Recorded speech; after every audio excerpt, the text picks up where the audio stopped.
It's exciting to see that the World Series is continuously adding more events, changing structures, listening to players. Like, I think in the last 5 years, we've really seen that the World Series, just every single year, there's kind of something new and exciting to look forward to, and some new way that they tweak and continue to improve the game. I'm not a fan of short deck, but like adding short deck this year, it's just like there's consistently more and more options, and we're not only perpetuating no limit hold'em, which I think is really fun. It seems like they added a couple of ships to each event, but from what I heard, they're going to adjust the structures as well, so the tournament won't actually take any longer.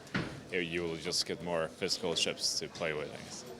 When you talk to amateurs, it seems like they like more chips. And if that makes their experience better, great. From a poker player standpoint, I don't think it changes all that much. I mean, I would assume the structure is going to change accordingly. At least I would hope so. I know from a live stream standpoint, I think last year, like, tournaments were going like a level or two longer, and it was affecting like how many days each tournament would play, and that was a problem. And from a putting on a show standpoint, it was difficult. I think from a player standpoint, it's how many days do you want to spend on one tournament?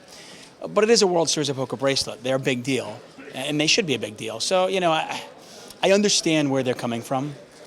I just hope that it doesn't get to the point where every tournament's a monster stack. I mean, we have the monster stack for a reason.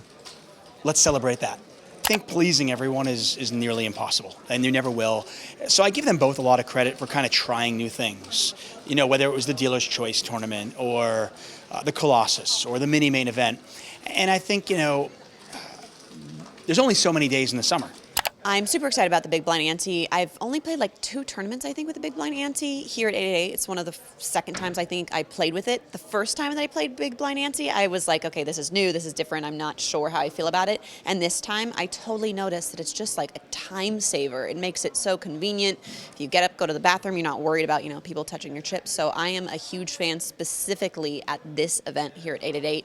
Playing a Big Blind Ante, knowing that the World Series is introducing that, it's going to be just such a time saver. And I think a lot of players, even if it's foreign for them, are going to slowly adjust and realize this is like revolutionary. I don't know. I think it mostly affects the people that go deep anyway. So I think most of the events will start kind of shallow, as they normally do at the WSOP, because they want to get down, to by day 2, you want to be in the money in most cases. So I think that's still going to stay, and it will only affect you if you go really deep. And I mean, that's a good thing, because that's when you want the extra play and the structure to slow down a little bit. I think there's a fine line. I mean, I think the mini main event is a fantastic thing. I mean, I want to reach more players, but I think there's a fine line, and I don't want to ever cheapen a bracelet. Because as a poker player who doesn't play that many tournaments, it's still, and as I'm a cash game player, I still, like, winning a bracelet would be so amazing.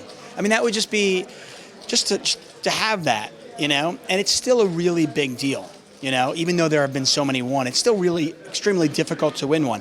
I don't want it to get to the point where, they become less important, I'll say, I think the mini main is a cool idea. I think that these days, with the economy kind of being different than it was 10 years ago, that making it more affordable, especially for the amateur player to come and have their moment at the World Series of Poker, is a really cool idea. And I think one of people's complaints about the $1,000 buy-in events is just always like, it's just sort of a dunk fest. Like, you don't have a lot of room to play. And so knowing that I can play like a $1,000 buy-in tournament, like I would have previously played a $1,500, but that I get a World Series main event type structure with that, I think that it's going to be, I mean, it's so good for so many of my friends that are just super amateur players and like want to have like a really cool shot at the World Series and not feel like they're just, in a luck fest.